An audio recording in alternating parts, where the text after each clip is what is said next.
Welcome to this exploration of one of the most unsettling cases preserved in West Virginia's history. Before we proceed, please consider sharing in the comments your current location and the precise time you are hearing this narration. We are curious to know which places and hours of the day or night these stories manage to reach. Nestled beneath the Blue Ridge Mountains, at the meeting point of the Potomac and Shenandoah rivers, rests a town whose stormy history extends well beyond John Brown's famous raid. Harpers Ferry, West Virginia, 1896. An era when the shriek of steam engines traveled through the valley, and the Civil War remained an open wound in the collective memory of the community. In a white clapboard house overlooking the river junction, the Blackwood Sisters operated what residents regarded as the finest boarding establishment in the county. Their renowned hospitality was matched only by the puzzling vanishings that haunted their premises, disappearances that would not be linked until many years afterward. County records reveal that between 1892 and 1896, at least 7 visitors who lodged at the Blackwood house were never seen again. Their personal effects, however, would occasionally reappear. A pocket watch here, a pair of glasses there, always in the possession of one of the 3 sisters managing the household. When questioned, they referred to guests departing early, frequently before sunrise, leaving their possessions behind as settlement for unpaid accounts.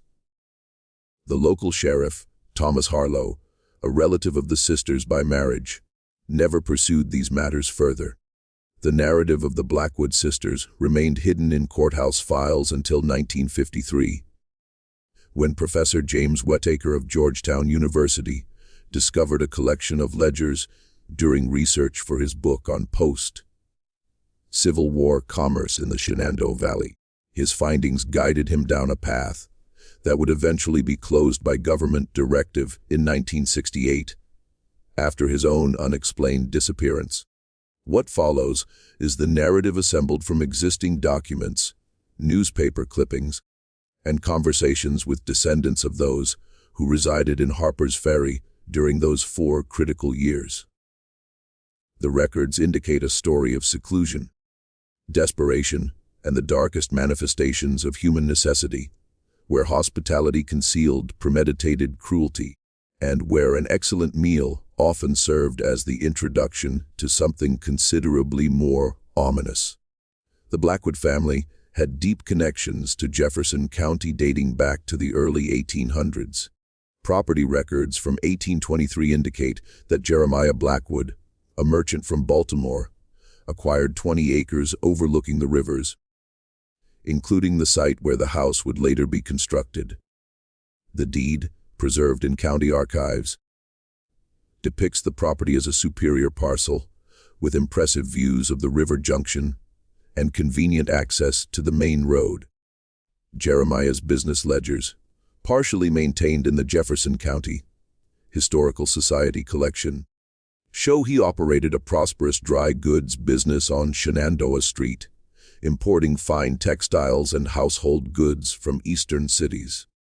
Local church records from St. Peter's Catholic Church show the Blackwoods were active members of the congregation, contributing generously to the construction of a new church building in 1833. Jeremiah's wife, Catherine, is frequently noted in ladies' auxiliary meeting minutes for organizing charitable efforts for the poor and holding social events for prominent families. By 1840, tax records indicate the Blackwoods owned not only their original property and store, but had also acquired a small farm outside town and several rental properties along High Street. A business directory published in Baltimore in 1842 identified Jeremiah Blackwood as one of the leading merchants of the growing river community, whose establishment provides superior goods to the distinguished families of Jefferson County. Their son William, born in 1821, was sent east for education, initially to a preparatory academy in Philadelphia, and later to Harvard College, where alumni records confirm his graduation in 1842. William returned to Harpers Ferry and gradually assumed control of the family enterprises as his father aged. When Jeremiah died in 1852, William inherited the entire family holdings, which by then represented one of the largest private fortunes in Jefferson County. William's marriage to Elizabeth Hollister in 1853 united two prominent local families. The wedding, according to a brief notice in the Virginia Free Press, was attended by the most distinguished figures of the region, including representatives of the prominent Washburn, Storr, and Lockwood families. Elizabeth was characterized as a woman of refined education and considerable personal fortune, having attended the exclusive Troy Female Seminary in New York. The couple made their home in the family residence overlooking the rivers, which William had extensively remodeled following his father's death. Building permits on file with the county indicate substantial expansions, including the addition of a third floor, enlarged kitchen facilities, and upgraded plumbing. Uncommon luxuries for the period. The Blackwoods were by all accounts living the lifestyle expected of the regional gentry, hosting dinners, attending church, and participating in the seasonal social traditions of wealthy families. The first of their daughters, Margaret, was born in 1854, followed by Eleanor in 1858 and Ruth in 1863. Baptismal records from St. Peter's indicate each child was christened with considerable ceremony, with godparents chosen from among the most prominent families in the region. School records indicate the girls received early education from private tutors brought from Baltimore and Philadelphia, another indicator of the family's standing and resources. The Civil War transformed everything for the Blackwoods, as it did for so many families in the border states. William Blackwood, who had inherited the family properties from his father in 1852, made a crucial decision in April 1861. When Virginia voted to secede from the Union, Jefferson County, which would later become part of West Virginia, was deeply divided. William, educated at northern institutions and with substantial business interests in Baltimore and Philadelphia, chose to support the Union. Military records show that William Blackwood received a commission as a lieutenant colonel in the 2nd West Virginia Volunteer Infantry in July 1861. His service record was distinguished. He participated in the Shenandoah Valley campaigns under General Sheridan and was wounded at the Battle of Cedar Creek in October 1864. Letters from William to Elizabeth, preserved in a private collection, donated to the West Virginia State Archives in 1947, reveal his internal conflict. I cannot in good conscience support the dissolution of our great republic. Though I know my position places you and our dear children in a difficult position among our neighbors, I pray that when this conflict ends, reconciliation will be possible. The letters also reveal that the Blackwood businesses suffered significantly during William's absence. In a letter dated June 1863, he writes, "Your report of the store's declining trade pains me, though I understand that many who once counted themselves our friends now take their custom elsewhere. We must endure this trial as we have others, with dignity and patience." By 1864, the situation had worsened. A September letter notes, "I am distressed to hear that the rental properties now stand empty and that you have been forced to dismiss the household staff. Please assure Martha and Joseph that they will be welcome back when circumstances improve." A Harpers Ferry changed hands multiple times during the conflict, with both Union and Confederate forces occupying the strategic town. The Blackwood home, due to its prominent location overlooking the rivers, was commandeered as officers' quarters at various points. A damage claim filed with the federal government in 1866 details extensive harm to the property, including destruction of furniture, defacement of walls, breakage of windows, and theft of household items by troops of both armies. But his homecoming was not the triumphant return he might have anticipated. Local sentiment had leaned strongly in favor of the Confederacy, and those who had supported the Union were often regarded as traitors. The Blackwood family found themselves social outcasts in a community they had once helped build. Reverend Samuel Woodson, pastor of the Presbyterian Church the Blackwoods had attended for generations, wrote in his personal journal in September 1865, "Colonel Blackwood attended services today for the first time since his return. Several families rose and departed when he entered. His wife appeared distressed, but the colonel himself maintained his dignity. The three daughters sat very still like little statues. One wonders what effect this treatment will have on such young minds." The ostracism continued for years. Business ledgers from the period show that local merchants often charged the Blackwoods higher prices or refused to extend credit that was routinely offered to other families of similar standing. Invitations to social events stopped arriving. The once prominent family retreated into increasing isolation. A diary kept by Harriet Stanton, a neighbor whose family remained on cordial terms with the Blackwoods, provides insight into their deteriorating social position. "Took tea with Elizabeth yesterday. The house, once so full of life and visitors, stands silent now. The girls are growing up without proper society or friends their own age. Elizabeth confided that they have received no invitations to any of the summer gatherings. The colonel spends his days in his study with his books and his bourbon. One feels the weight of their isolation upon crossing the threshold." Elizabeth Blackwood, the colonel's wife, appears to have suffered most acutely from this isolation. Dr. Theodore Lambert's medical journal from 1872 contains multiple entries regarding her condition. Mrs. B continues to exhibit symptoms of nervous exhaustion and melancholia. She speaks of hearing whispers when in town and believes former friends are conspiring against the family. The colonel reports she has taken to spending entire days in her bedroom with the curtains drawn. Lambert's journal provides a progressive account of Elizabeth's deteriorating mental state.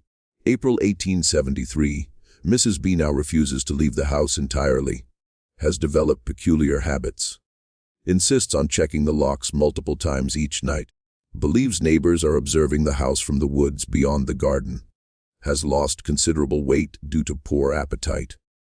November 1874, Mrs. B's condition continues to worsen, now exhibits paranoid delusions regarding the household food, believes unnamed enemies are attempting to poison the family, has taken to preparing all meals herself, despite the fact that this was previously the domain of household staff. The colonel reports she will not allow the daughters to eat anything she has not personally prepared and tasted first. February 1875. Most troubling development in Mrs. B's case. She now experiences auditory hallucinations, voices instructing her to protect her daughters from unnamed threats. Has taken to sleeping outside their bedroom door. Personal hygiene severely neglected. Have suggested institutional care, but the colonel refuses to consider it at present. By 1876, Elizabeth's condition had deteriorated to the point where home care was no longer possible. Records from Western State Hospital in Staunton, Virginia, confirm her admission on June 12, 1876, with a diagnosis of severe melancholia with paranoid features. The admitting physician noted, "Patient believes her food is being poisoned by neighbors, shows extreme agitation when served meals, has lost considerable weight due to refusal to eat." The hospital's quarterly reports to Colonel Blackwood, copies of which were preserved in Dr. Lambert's files, show little improvement in Elizabeth's condition over time. September 1876, patient remains withdrawn and suspicious. Accepts only minimal nourishment and must be closely monitored to ensure adequate intake. Refuses to participate in occupational therapy or social activities. December 1877. Patient has developed ritual behaviors around food consumption. Will only eat after elaborate preparation and inspection of all items. Has accused hospital staff of collusion with unnamed enemies. Sedation occasionally required during episodes of extreme agitation. March 1879. No significant improvement. Patient now speaks rarely. Even to attending physicians. Continues to express belief that she was committed to prevent her from protecting her daughters from harm. Requests to see her children have become less frequent. Elizabeth remained institutionalized until her death in 1883. Hospital records describe her as withdrawn and uncommunicative throughout her stay, though nurses noted that she brightened somewhat during infrequent visits from her daughters. The colonel visited only twice in 7 years, claiming that the demands of managing the family properties alone prevented more frequent travel. The death certificate lists the cause as general failure of health systems consequent to self-starvation, suggesting that Elizabeth's paranoia about food had ultimately contributed to her death. She was buried in the Blackwood family plot in Harpers Ferry, though funeral records indicate the service was sparsely attended. Another indication of the family's continued social isolation. The 3 daughters, Margaret, Eleanor, and Ruth, were left largely to their own devices during these difficult years. School records from Jefferson Academy show all 3 were exceptional students, with Margaret particularly gifted in mathematics and accounting. Her term papers, preserved in the Academy's archives, show an unusual focus on financial management and investment strategies, topics rarely pursued by young women of the period. Eleanor displayed talent in domestic arts, as evidenced by her prize-winning embroidery displayed at the Jefferson County Fair in 1872. The local newspaper described her work as showing exceptional precision and attention to detail, with stitches so fine as to be nearly invisible to the naked eye. Her teachers noted her perfectionist tendencies, with one evaluation commenting, "Miss Eleanor will unpick and restart her work multiple times until achieving the exact result she desires," showing unusual patience for one so young. Ruth's aptitude for chemistry was noted by several teachers. An essay written by Ruth at age 13, preserved in the Academy's archives, suggests an unusual interest in the preparation and preservation of food, particularly meats, titled, "On Modern Methods of Food Preservation and Their Chemical Foundations." The essay displays knowledge well beyond what would be expected of a student her age. Her science instructor added a note, "Unusually detailed understanding of organic decomposition for a student of her age." Somewhat concerning focus on methods of preserving animal tissue. All 3 girls withdrew from formal education following their mother's hospitalization. Margaret at 18, Eleanor at 14, and Ruth at just 9 years old. The colonel apparently decided that home education was preferable given the continued social isolation of the family. He hired a series of tutors, though town records indicate none stayed longer than a few months. One such tutor, Miss Caroline Spencer, wrote to a friend in Baltimore in 1879. "The Blackwood girls are intelligent beyond their years, but there is something disquieting about the household. The youngest especially asks questions that no child should contemplate. The colonel is often absent, and the house maintains a silence that presses upon one's spirits. I shall not renew my contract when the term ends." Another tutor, James Harrison, lasted only 6 weeks before departing without collecting his final wages. In a letter to the headmaster of his previous school, he explained, "The situation at the Blackwood house is not as represented.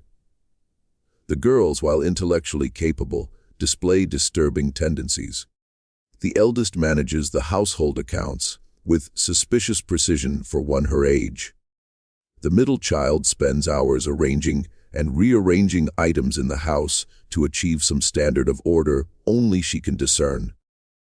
And the youngest, I cannot adequately describe my discomfort with her preoccupations.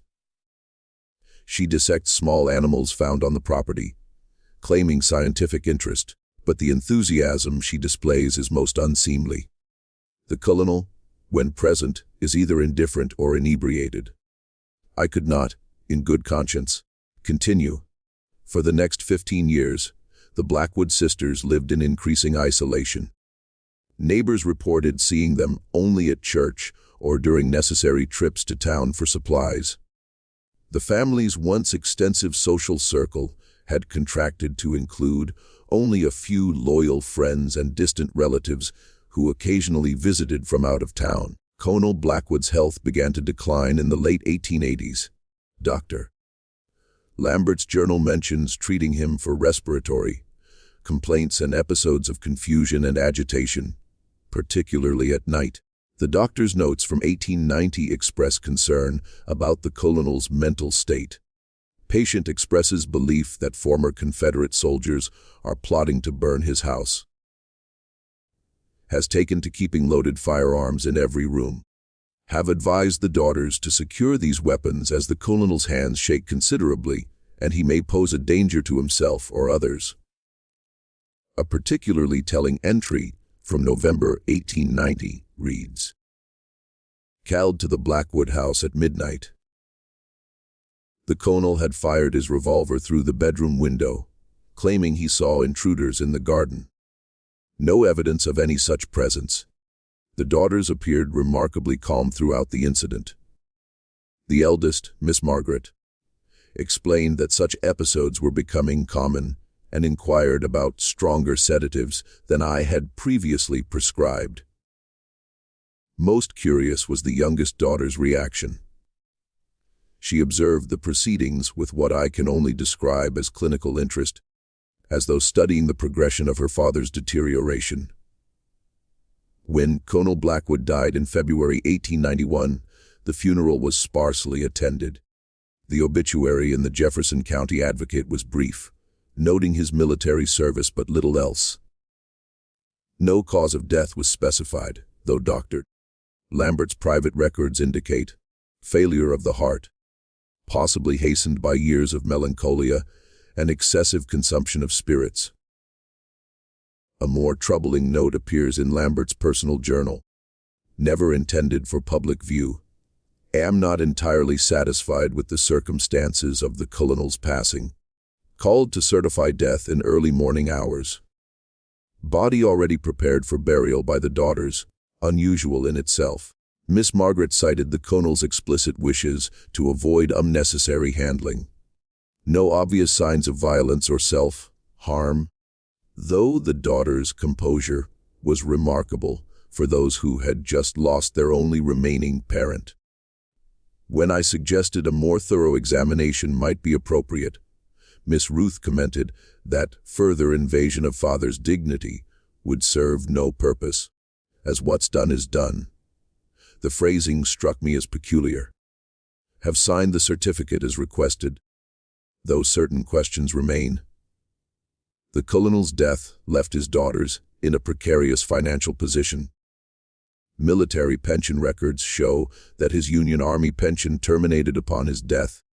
The family's once substantial holdings had dwindled over the years as the colonel had gradually sold off properties to maintain their lifestyle as business ventures failed. By 1891, only the house on the hill and a small amount of savings remained.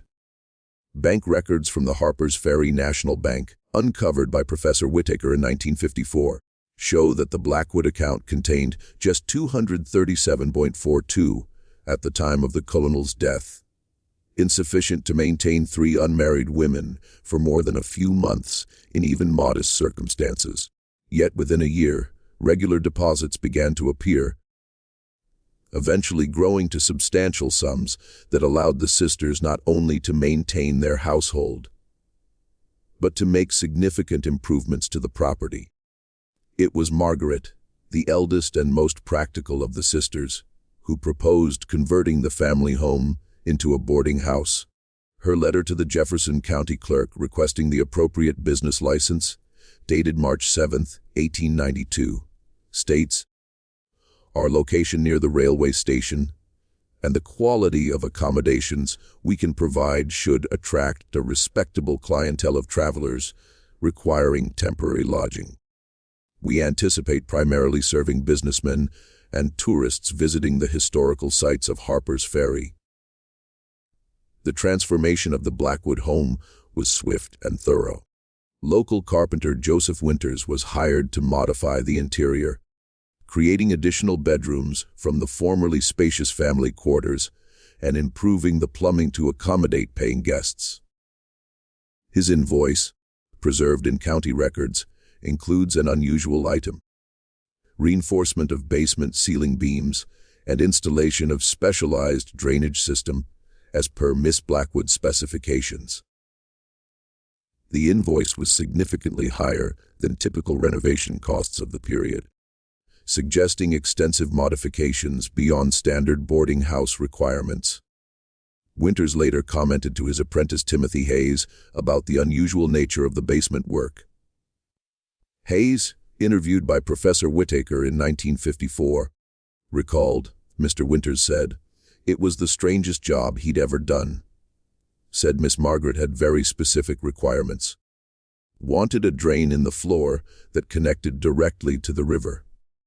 Wanted hooks in the ceiling beams that could support substantial weight.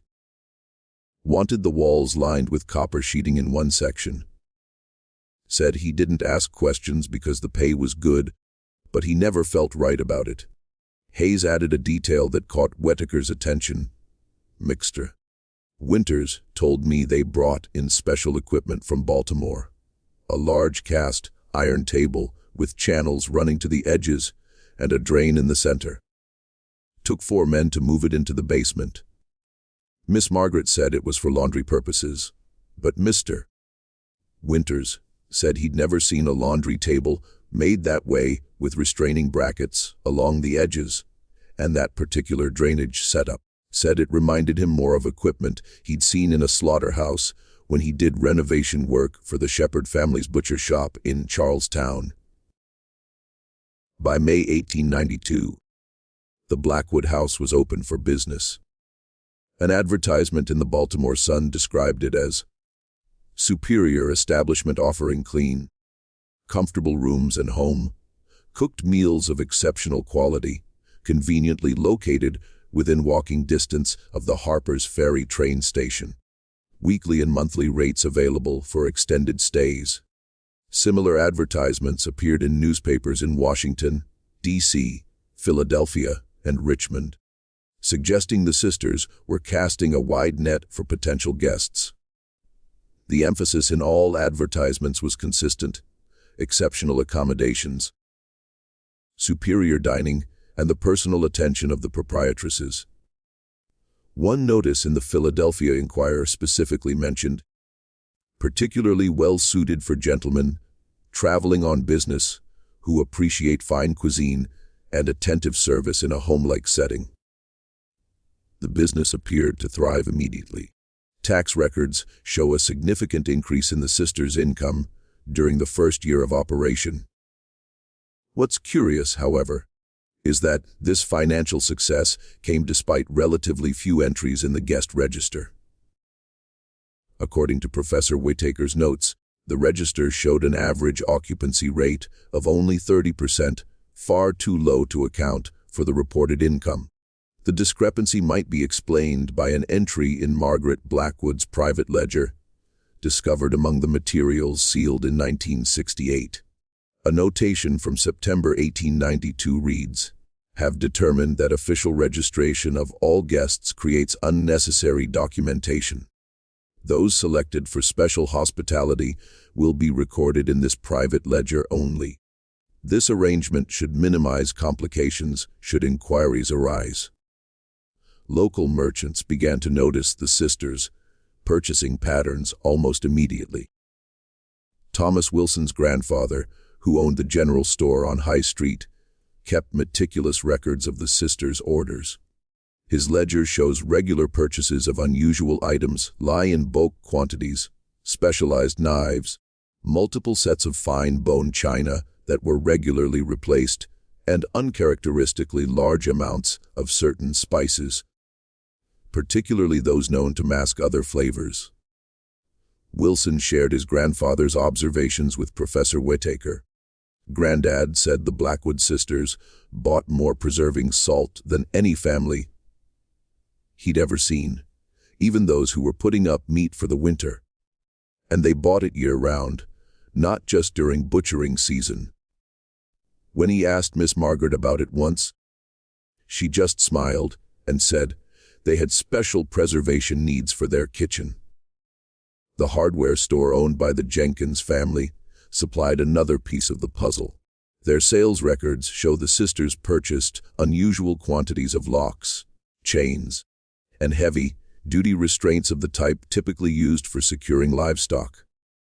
When questioned, they explained these items were necessary for securing the basement storage room, where they kept their valuable supplies and family heirlooms.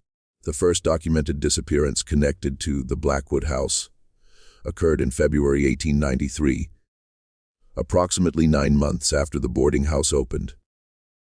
Howard Phillips, a timber merchant from Baltimore, arrived on February 14th for what was intended to be a 3-night stay while he negotiated purchasing rights to a tractive forest in the nearby Blue Ridge.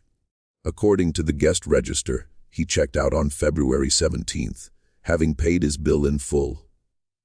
Phillips's family, however, reported him missing when he failed to return to Baltimore. A telegraph sent to Sheriff Harlow on February 20th asked for any information regarding Phillips's whereabouts.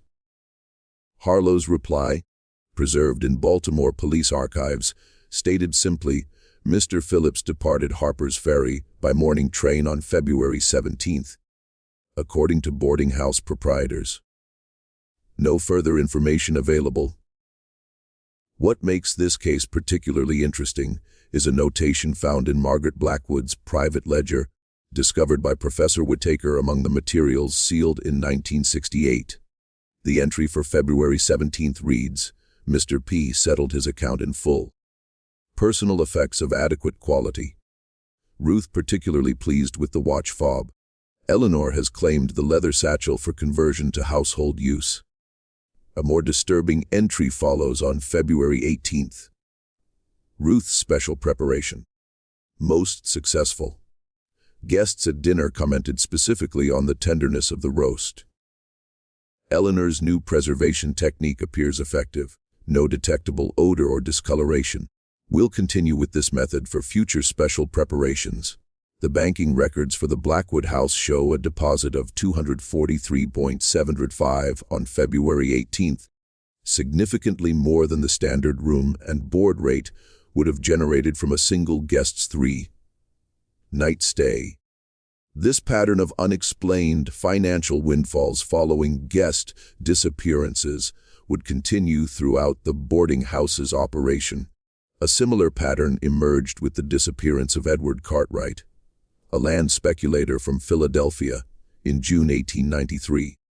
Cartwright arrived on June 10th and was recorded as having departed on June 13th.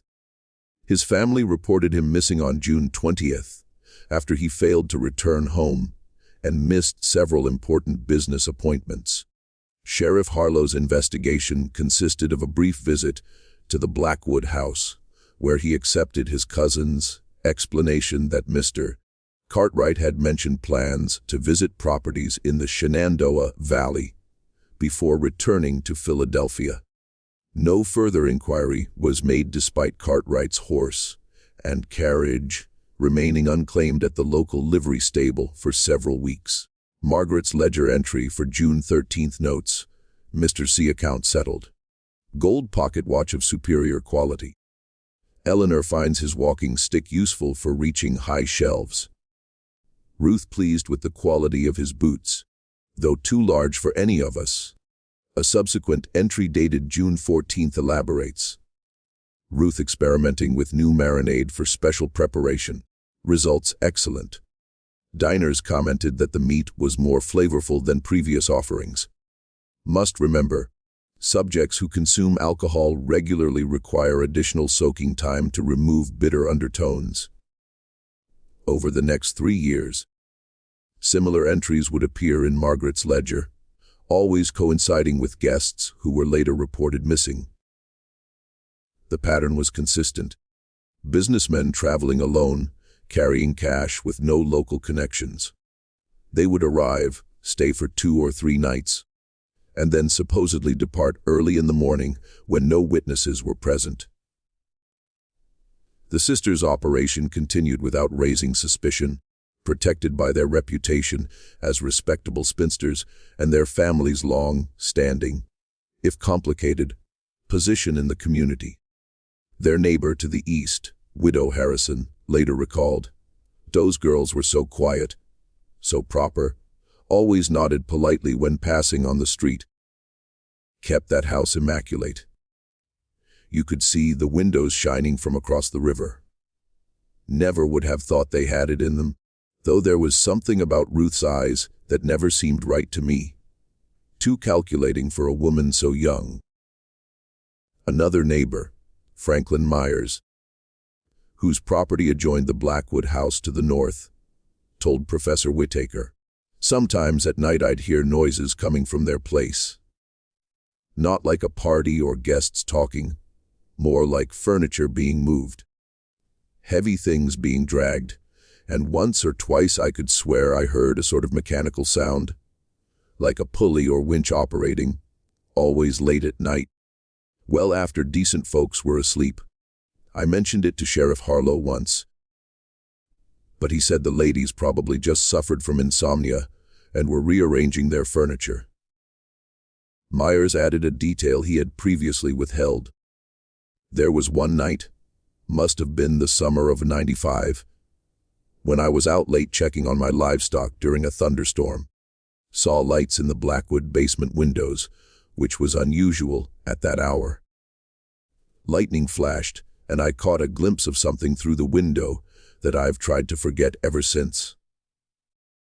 Looked like the youngest sister, Ruth, working at some kind of table. She had her back to the window, but I could see she was wearing something like a butcher's apron, all stained dark.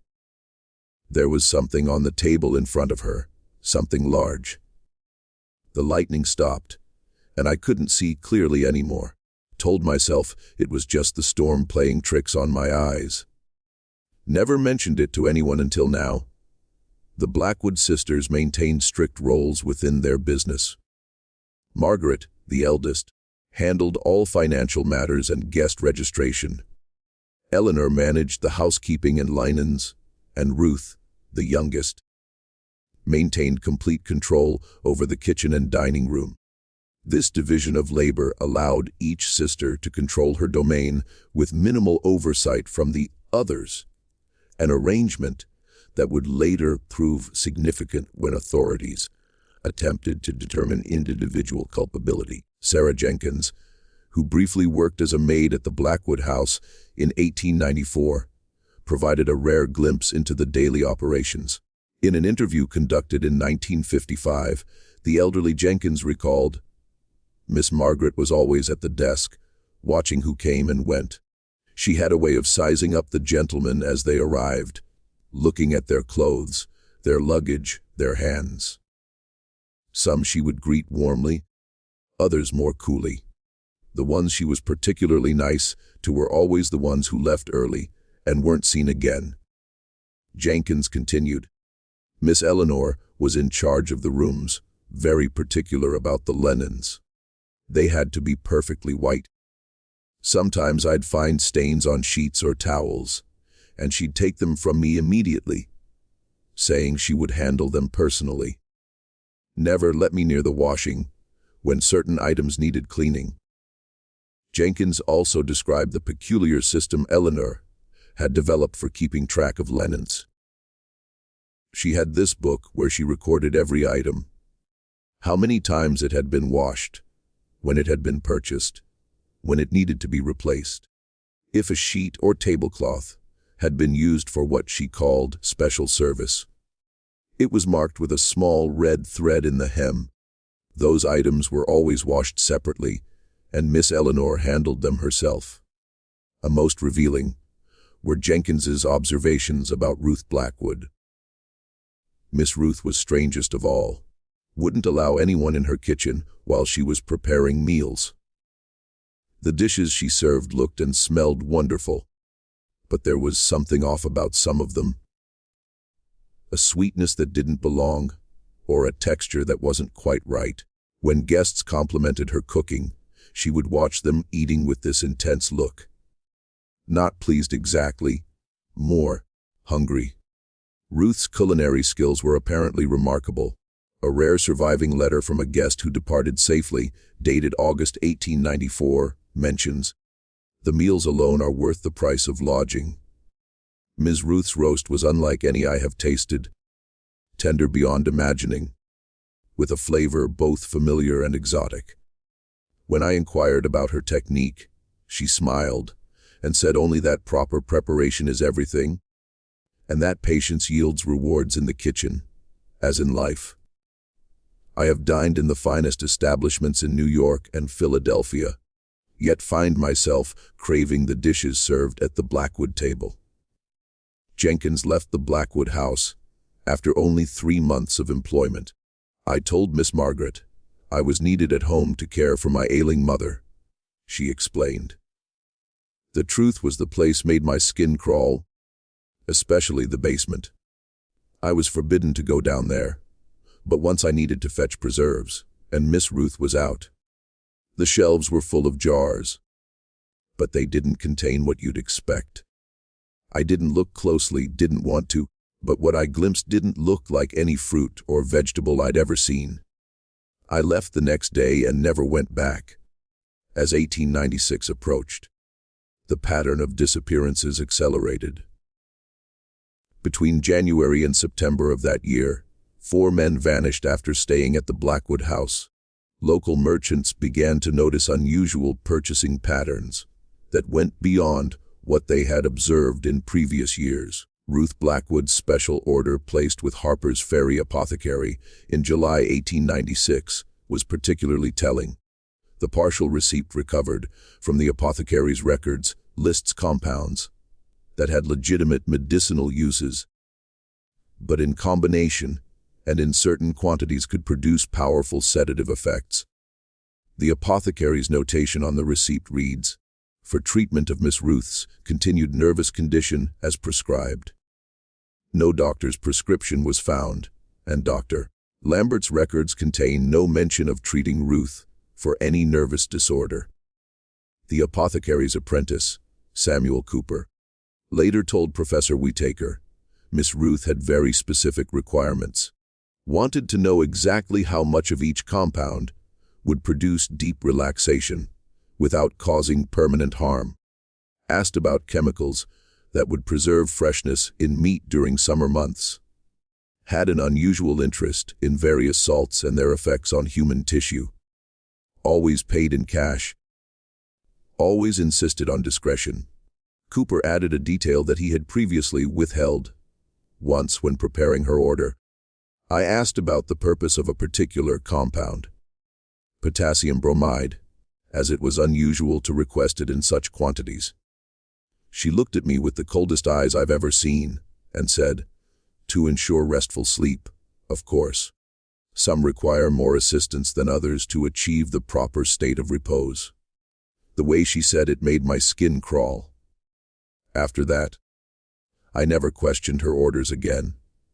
The sisters' business continued to prosper despite the economic downturn affecting much of the region in the mid-1890s. Bank records show regular deposits, often in cash, well beyond what their documented occupancy rates would suggest. They made several significant purchases during this period, including new kitchen equipment, improved plumbing fixtures, and a specially designed icebox from a manufacturer in Philadelphia that, according to the shipping manifest, was constructed to maintain temperatures suitable for extended preservation of perishable materials. As summer faded into autumn, the sisters' activities might have continued unchecked if not for the arrival of a particular guest. On September 18, 1896, the evening train from Baltimore brought a man who signed the guest register as Dr. Ephraim Samuels, identifying himself as a dental surgeon relocating to establish a practice in nearby Martinsburg. According to the registered doctor, Samuels paid for a full week's lodging in advance, an amount that would have represented a substantial sum in cash. He was assigned the blue room on the second floor, which overlooked the garden at the rear of the house. The sisters could not have known that this man was not Dr. Samuels. County records later revealed that the real Dr. Ephraim Samuels had died 3 months earlier in Baltimore. The man who arrived at Blackwood House that September evening was James Pinkerton, a private detective hired by the family of Howard Phillips, the businessman who had disappeared in February 1893. Pinkerton came to Harpers Ferry after months of investigation that had led him to identify a pattern of disappearances connected to the boarding house. For 3 days, he maintained his cover as Dr. Samuels, taking meals with the sisters and observing their routines. In his personal journal, later recovered from his belongings in Baltimore, he noted, "The eldest speaks little during meals, but observes constantly. The middle sister maintains pleasant conversation while watching one's reaction to the food. The youngest serves each dish personally, always waiting until guests take the first bite before retreating to the kitchen. The meals are exceptional, perhaps too much so. There is an unusual aftertaste to the evening wine that I have been careful to only pretend to consume." Pinkerton's journal entries grow, increasingly concerned over his 3-day stay. Second night dinner consisted of a roast that Miss Ruth described as locally sourced game. The texture was unusual, not like any venison or rabbit I've encountered. The sisters watched with particular intensity as the other guest, a Mr. Carrington from Richmond, consumed 2 large portions with evident enjoyment. I claimed a headache and ate sparingly. Mr. Carrington became noticeably drowsy during dessert and was helped to his room by Miss Eleanor. When I inquired after him at breakfast, I was told he had checked out before dawn to catch the early train. His final entry, dated September 21, 1896, reads, "Am now certain of my suspicions. Have observed basement windows from garden. Unusual equipment visible. Metal table with drainage system. Large preservation containers along walls, hooks in ceiling with pulley system. Will implement plan tonight. If I do not report to Baltimore office by noon tomorrow, Agent Thompson should proceed with contingency arrangements." On the evening of September 21st, Pinkerton enacted his plan to discover what happened to guests who never departed. After dinner, he feigned greater intoxication than usual, slurring his words and having difficulty climbing the stairs to his room. The sisters helped him to bed, with Margaret assuring him that a good night's sleep will set everything right. What happened next exists only in Pinkerton's report filed with the Baltimore police and subsequently sealed until its discovery in 1962. According to his account, Pinkerton waited until approximately midnight when he heard footsteps in the hallway. His door opened, and in the dim light he observed Margaret and Eleanor entering, with what he described as a large canvas sheet, several lengths of rope, and a collection of knives and other implements of a concerning nature. Pinkerton, who had not actually consumed the drugged food or wine, but had discreetly disposed of it, confronted the women. The confrontation that followed was not recorded in detail, as the relevant pages were removed from his report before it was sealed. What is known is that Pinkerton left Harpers Ferry abruptly the following morning and returned to Baltimore, where he filed his report, and then disappeared from historical record entirely. A tantalizing clue to what might have transpired during that confrontation comes from a single paragraph that survived in Pinkerton's report. When questioned directly about the fate of Mr. Phillips and the others, the elder Miss B exhibited no shame or denial. She stated with perfect composure that waste is a sin, and that men of means who travel alone are seldom immediately missed.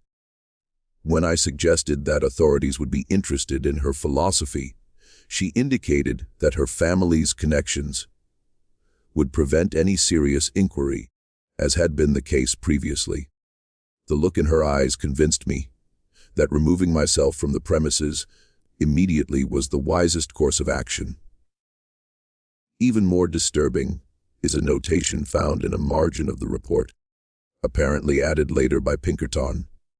Miss R appeared in doorway during confrontation, carried large cleaver, smiled in manner most unsettling, suggested I might contribute to the household in ways other than financial. Elder sister ordered her to return to kitchen. Believe my survival due solely to precaution of informing Baltimore office of my whereabouts and suspicions before arrival. The Pinkerton Detective Agency's internal records, partially opened to researchers in 1967, contain a curious entry dated September 23, 1896. Agent Pinkerton returned from Harpers Ferry assignment, submitted written report and verbal briefing. Exhibited unusual agitation. Requested immediate reassignment to Western Territories. Request granted. File sealed by order of senior management. 3 days after Pinkerton's departure, the Jefferson County Advocate published a small notice. The Blackwood Sisters have closed their boarding establishment indefinitely due to family matters requiring their attention elsewhere. The house stood empty for several months before being sold to a family from Washington, D.C., who reported finding the premises in immaculate condition, as though thoroughly cleaned before departure. Edward Collins, the real estate agent who handled the sale, later recalled, the house was spotless. Unnaturally so for a building that had been vacant for months. No dust, no cobwebs. The basement had been completely whitewashed, floor to ceiling, and smelled strongly of lye. The kitchen had all new equipment, perfectly clean pots and pans that looked as though they'd never been used. Most strange was the garden. It had been dug up entirely, and the soil replaced with fresh earth. When I asked about this, the neighbor said the sisters had engaged in a flurry of activity just before leaving, working day and night in the garden. Said they'd mentioned something about enriching the soil before departure. Collins added a detail that he had not shared publicly before his interview with Professor Whittaker. The new owners discovered something unusual during renovation several months after moving in. When removing wallpaper in the dining room, they found what appeared to be a ledger or accounting book concealed within the wall. They contacted me, knowing I had handled the sisters' affairs. The book contained entries that made little sense. Lists of names with dates and amounts, but also weights and what appeared to be evaluations of quality. Terms like prime, select, and standard appeared next to some names. I advised them to destroy the book, which they did. Some things are better left unexamined, particularly in a house where one must continue to live. The sisters themselves seemed to vanish. No record of their departure exists in local transportation logs. No forwarding address was filed with the post office. Their substantial account at the Harpers Ferry Bank was closed, with funds transferred to an institution in Philadelphia under the name Shepherd Sisters Investment Trust. The only possible sighting comes from a porter at the Baltimore train station who reported to police in October 1896 that he had assisted 3 ladies of mature years traveling with an unusual amount of luggage, including several large trunks that required 2 men to move, boarding a train to Philadelphia. He recalled them particularly because the youngest had a peculiar intensity to her gaze that made me uncomfortable, and the middle one insisted on handling certain small cases herself, saying they contained fragile items. The porter's statement, taken as part of the Phillips family's private investigation, includes an unsettling detail. One of the trunks was damaged during loading, and the corner broke open slightly. I noticed a peculiar odor and offered to repair it, but the eldest lady declined most firmly. She positioned herself to block my view of the contents, but I glimpsed what appeared to be glass jars or containers inside, carefully packed in straw. The youngest sister whispered something to her that I couldn't hear, and they both looked at me in such a way that I felt it best to complete my duties and remove myself from their presence as quickly as possible. For nearly 50 years, the story of the Blackwood house faded from local memory, becoming little more than an occasional reference in discussions of businesses that had once operated in the town. The sisters' departure coincided with a period of economic decline in Harpers Ferry, and more pressing concerns occupied residents' attention. The house itself passed through several owners. County records show it was sold 3 times between 1897 and 1923, with each sale occurring after the owners had lived there less than 5 years. A curious pattern emerges in the reasons for these sales. Each family cited a desire to seek opportunities elsewhere or return to relatives in more populous areas. None mentioned any specific dissatisfaction with the property, yet none stayed long enough to establish deep roots in the community. Henry Goodwin, who purchased the house in 1912 and sold it again in 1916, later told his grandson, nothing wrong with the house itself. Solid construction, beautiful views, but it never felt right. My wife complained of bad dreams, said she could hear sounds in the walls at night, like something moving or scratching. The children refused to play in the basement, said it smelled wrong and made them feel sick. I'm not a superstitious man, but even I had to admit there was something off about the place. We never discussed it openly, just decided one day it was time to move on. It wasn't until 1953, when Professor James Whittaker began researching commercial enterprises in post-Civil War Jefferson County, that questions about the Blackwood house resurfaced. Whittaker, a meticulous historian with a particular interest in how the war had transformed local economies, stumbled upon the sisters' story, almost by accident.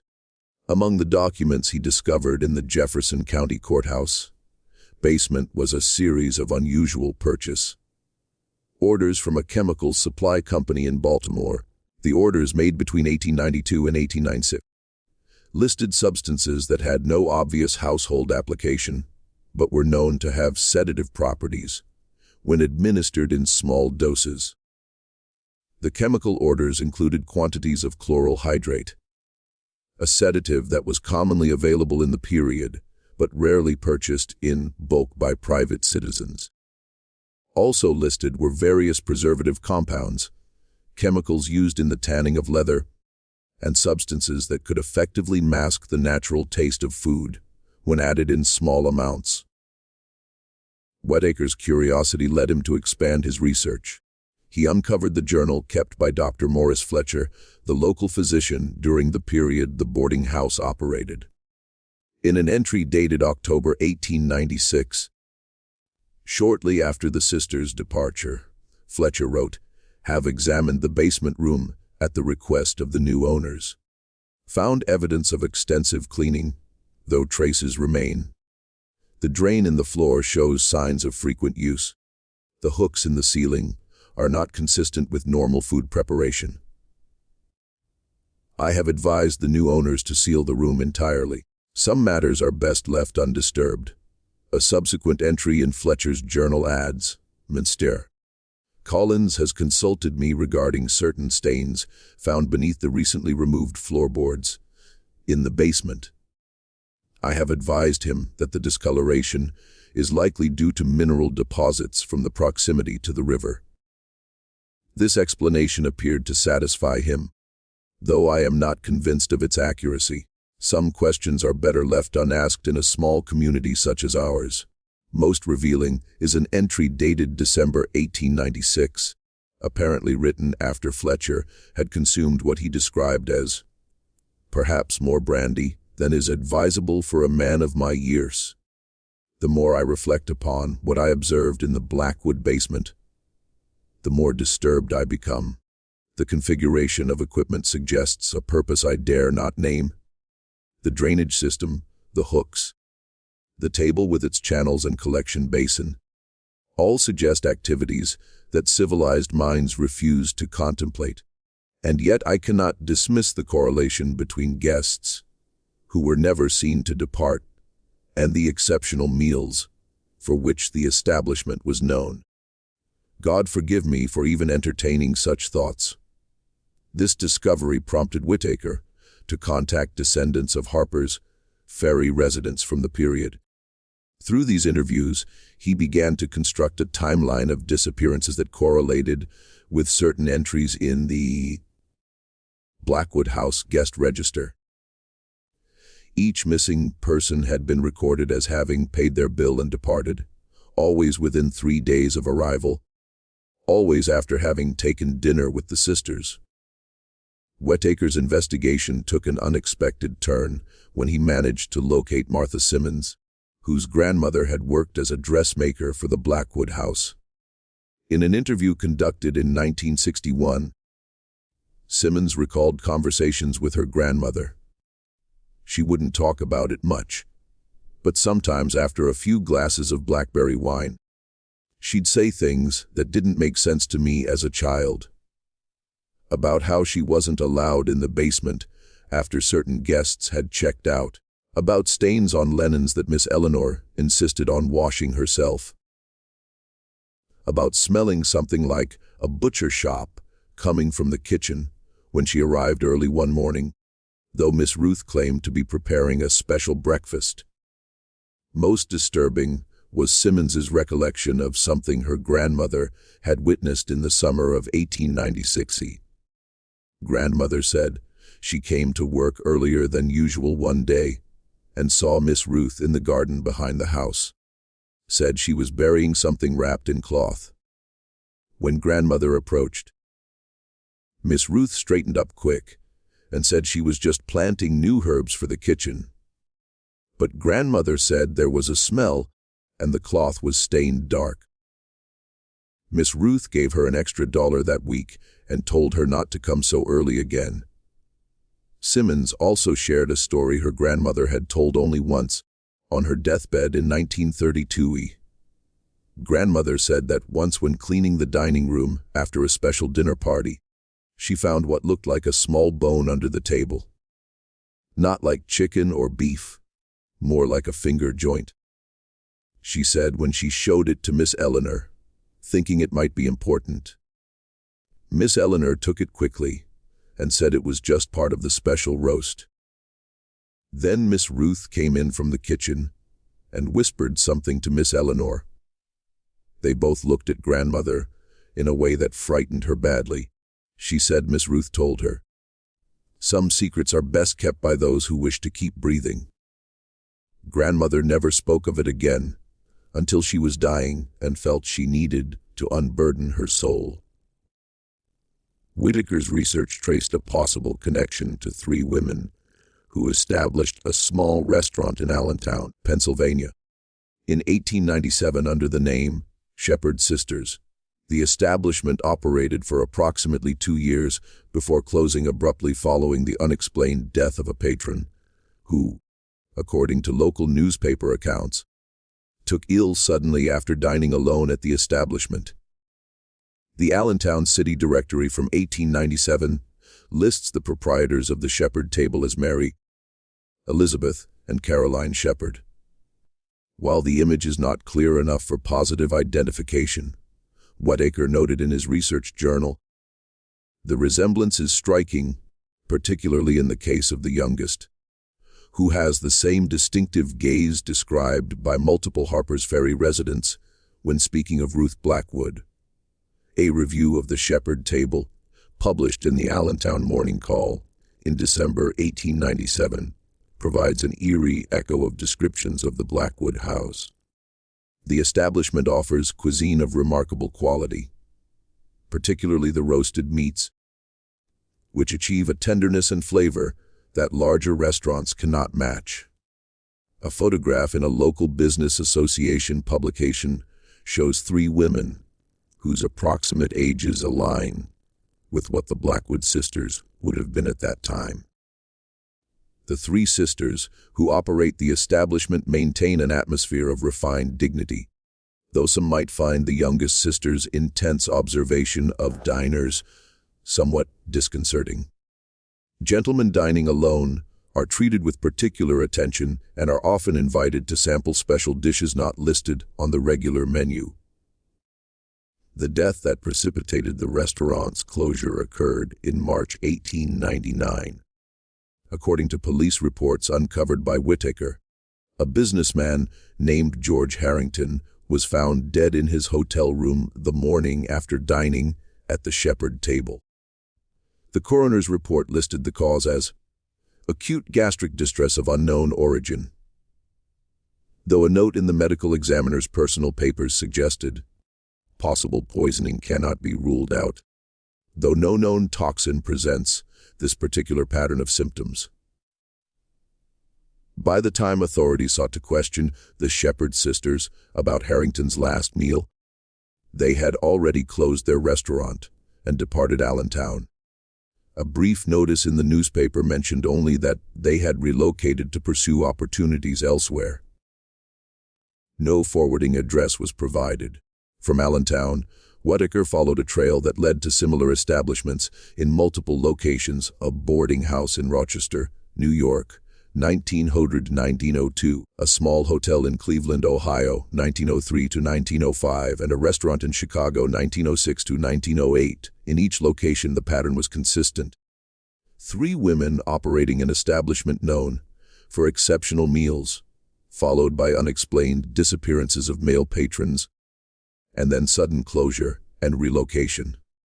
The Chicago connection proved particularly fruitful for Whittaker's research. City directories listed a restaurant called the Sisters' Table, operating on the near north side from 1906 to 1908. The establishment was owned by 3 women who identified themselves as the Shepherd Sisters: Mary, Elizabeth, and Caroline, whose ages approximately matched those of the Blackwood sisters if they had assumed new identities. A review in the Chicago Tribune from December 1906 praised the restaurant's exceptional cuisine, particularly the house specialties of roasts and stews, which the youngest sister reportedly prepares according to old family recipes. The tenderness of the meat is remarkable, achieving a quality that few professional establishments can match. More telling was an interview with a former waiter at the Sisters' Table, conducted by Whittaker in 1962. The man, then in his 70s, recalled, "The place was unusual, not like other restaurants where I'd worked. The sisters kept to themselves. The kitchen was strictly off limits to staff except for the one busboy they allowed to help with heavy lifting. They had a special room in the back that was always locked. Once a week, usually late Tuesday nights, deliveries would arrive, large iceboxes that the youngest sister would inspect carefully before they were taken to that back room."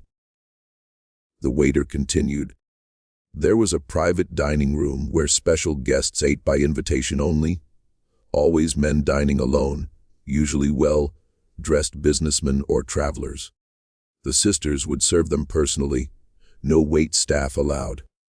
Sometimes those gentlemen would look a bit unsteady when leaving, like they'd had too much to drink, though I never saw excessive alcohol being served.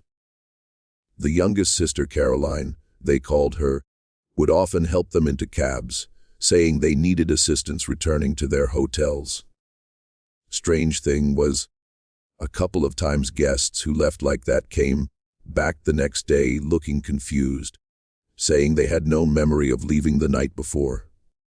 Chicago police records from 1908 contained a report of an investigation into the disappearance of William Carver, a cattle buyer from Kansas City who was last seen entering the sisters' table for dinner on April 17, 1908. The investigation was closed when the restaurant shut down and the proprietors left the city before being questioned. A notation in the file indicates that unusual modifications to the basement area were discovered during inspection of the vacated premises. The investigating officer, Detective Michael Sullivan, added a personal note to the file. Basement contained custom drainage system and evidence of regular hosing down. Large hooks mounted in ceiling beams. Floor recently covered with new concrete, but core samples taken from several areas show possible blood residue in deeper layers.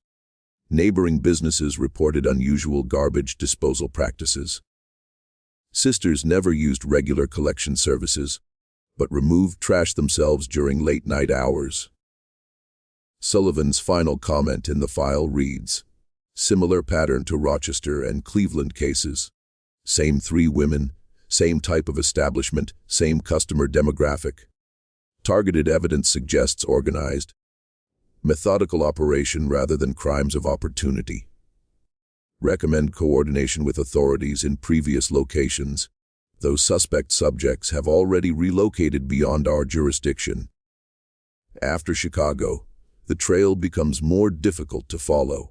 Whitaker's notes suggest possible connections to establishments in Detroit, 1909 to 1911, Buffalo, 1912 to 1942, and finally Pittsburgh, 1915-91 In each case, the pattern remained consistent: 3 women, exceptional food, disappearances, and abrupt relocation. The Pittsburgh connection is particularly interesting because it represents the end of the trail. A small restaurant called The Family Table operated in the Oakland neighborhood from 1915 to 1917. City records show it was owned by 3 women who identified themselves as the Wilson sisters, Jane Ann and Martha, but whose physical descriptions in business license applications closely match those of the women who had operated the sisters' table in Chicago. In June 1917, the Pittsburgh Press reported on the sudden death of Martha Wilson, the youngest of the sisters, described as the culinary genius whose recipes had made the family table a required destination for those seeking exceptional dining experiences. The cause of death was listed as complications from influenza, though the Spanish flu pandemic had not yet reached Pittsburgh at that time. A more revealing account comes from the memoirs of Dr. Errol Jenkins, a Pittsburgh physician who attended Martha Wilson in her final illness. In a privately published volume of recollections, Jenkins wrote, "The case of Miss Wilson remains one of the most disturbing of my career. Her symptoms did not align with any recognized disease process. Progressive paralysis, cognitive deterioration, and eventually respiratory failure. Her sisters refused to allow her removal to hospital, insisting on home treatment only. Most curious was their reluctance to allow me to examine her food or medication. The elder sister suggested that Miss Wilson's condition might be the result of occupational exposure to certain chemical compounds used in their culinary business. I suspect a case of accidental self-poisoning, possibly from substances used in food preservation," though the sisters would not elaborate on their methods. Following Martha's death, the restaurant closed permanently. The 2 remaining sisters disappeared from public record entirely. A brief item in the Pittsburgh real estate notices indicated that all business assets had been liquidated and the proceeds donated to the Red Cross war effort, as the sisters had returned to their family home in New England. Whitaker's notes speculate that Martha Wilson was in fact Ruth Blackwood, and that her death represented the end of the sisters' activities. If the pattern holds, Ruth would have been approximately 54 years old in 1917, relatively young, but consistent with a life of stress and possible exposure to dangerous chemicals used in their activities. What became of Margaret and Eleanor, if they were indeed the other Wilson sisters, remains unknown. Whittaker's research suggests they may have retired to a small town in Vermont or New Hampshire, using wealth accumulated over decades to live out their lives in anonymous comfort. In March 1968, while examining records in the basement archives of the Chicago Historical Society, Whittaker disappeared. His research materials were found neatly arranged on a table with a half-written note that read only, "I believe I am being." The sentence was never completed. Chicago police conducted a cursory investigation, concluding that Whittaker had likely suffered a medical emergency while working alone and wandered off in a confused state. His body was never found, and the case was classified as a missing person rather than a suspected homicide. This conclusion was reached despite the fact that Whittaker's hat, coat, and briefcase remained at his workspace, and weather records showed temperatures well below freezing on the day of his disappearance. A curious footnote to Whittaker's disappearance emerged in 1969 when a clerk at the Historical Society reported finding an unusual item while reorganizing the storage area where Whittaker had been working. Tucked between two archived ledgers was a small leather-bound notebook that did not belong to the collection. Inside was a list of names and dates spanning from 1893 to 1917, with annotations regarding quality, tenderness, and flavor. The notebook disappeared from the evidence locker at the Chicago Police Department 3 days after it was turned in. The clerk who found it reportedly took early retirement and moved to Arizona shortly thereafter. Federal authorities seized Whittaker's research within days of his disappearance. Most of it remains classified, with access restricted until 2023. What little has been released provides tantalizing, but incomplete glimpses of a case that spans decades and possibly multiple jurisdictions. The few researchers granted limited access to Whittaker's files have emerged with more questions than answers. One such researcher, Dr. Elizabeth Chambers of Columbia University, published a carefully worded paper in 1965 suggesting that the Blackwood case represented a pattern of behavior that may have been repeated in multiple locations across the United States between 1870 and 1923, always involving female proprietors of boarding establishments, always targeting male travelers of means, and always characterized by an unusual attention to the culinary experience offered to victims. Chambers's paper stops short of explicit accusations, but strongly implies that the Blackwood Sisters, and possibly others operating with similar methods, were responsible for numerous disappearances spanning decades. Most disturbing is Hearst's suggestion that the sisters may have had associates or apprentices who continued their practices long after the original perpetrators would have reached advanced age. This theory gained unexpected support in 1966 when a journalist investigating a series of disappearances in Minneapolis uncovered records of a small restaurant that had operated there from 1920 to 1922. The establishment, called Aunt Martha's Kitchen, was run by two elderly women and a much younger third woman who claimed to be their niece. The journalist's work was never published. He suffered a debilitating stroke while conducting research and died without completing his investigation. What truly happened at the Blackwood house remains subject to speculation.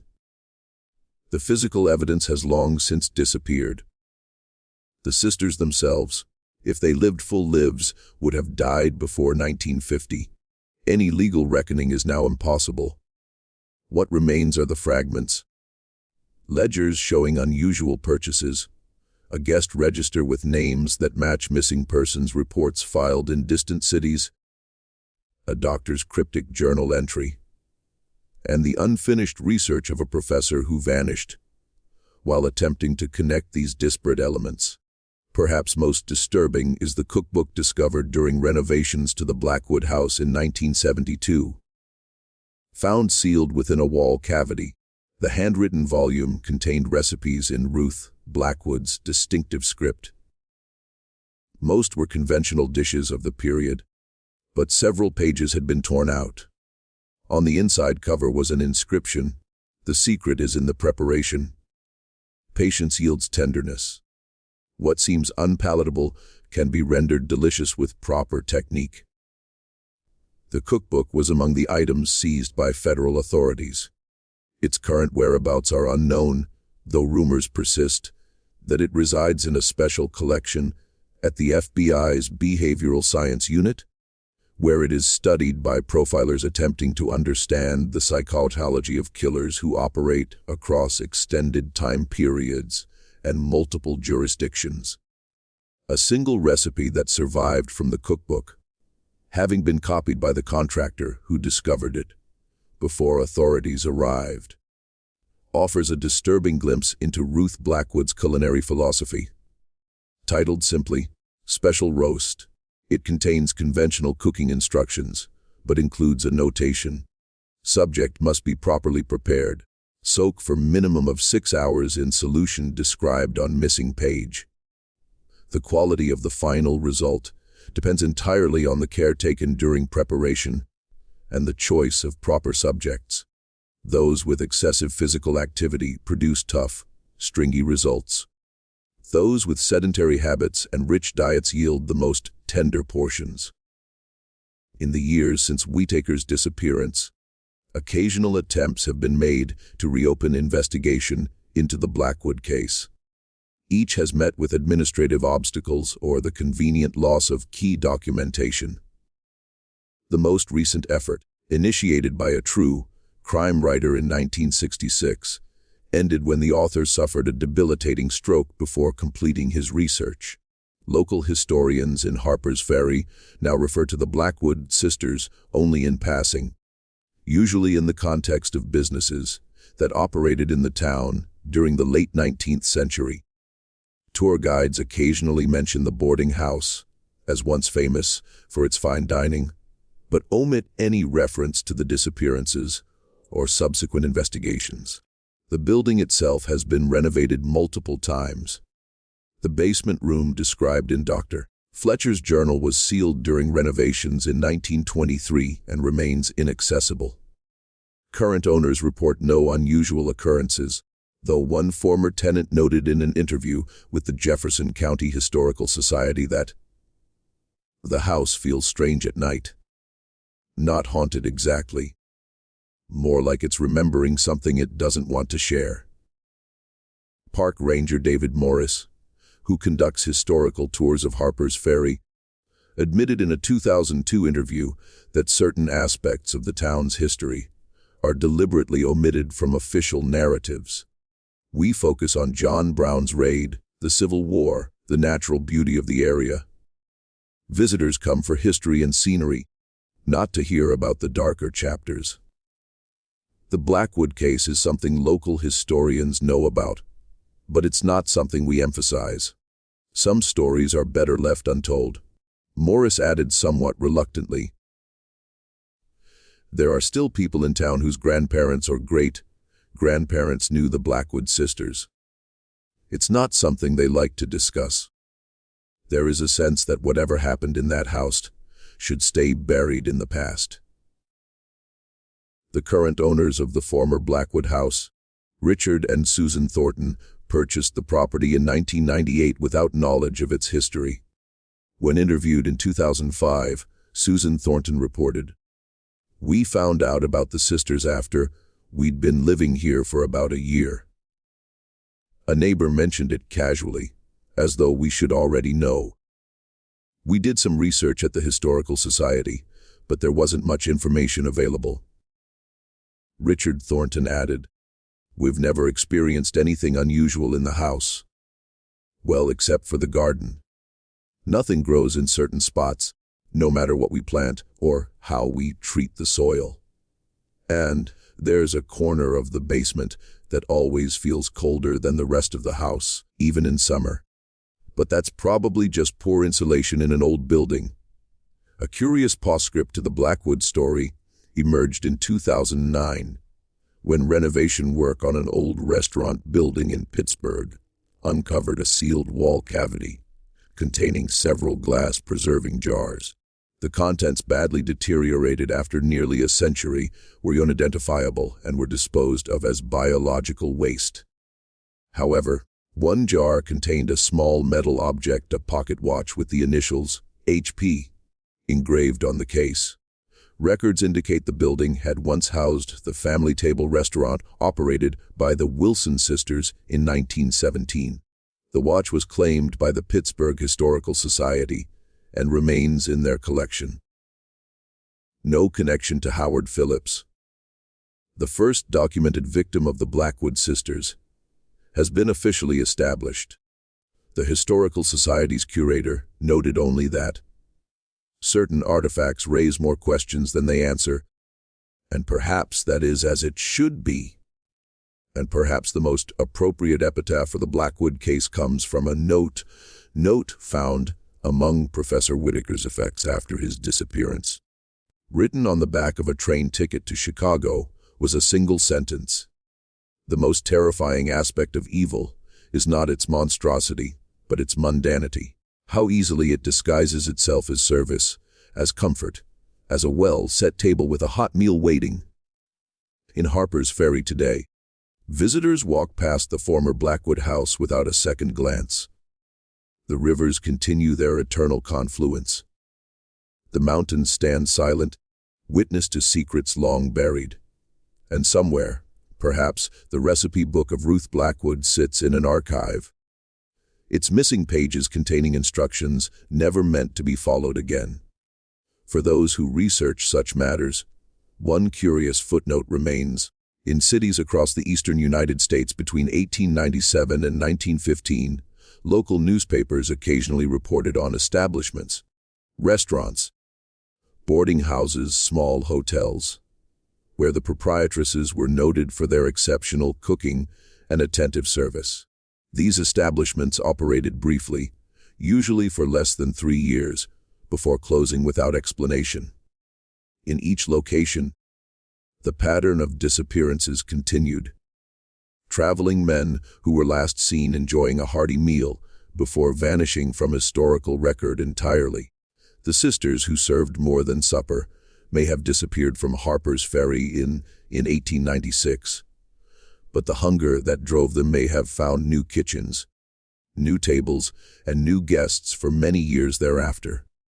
As the final entry in Ruth Blackwood's kitchen ledger noted, "When the pantry is empty, it is time to set a new table." And perhaps, somewhere in America, that table is being set even now.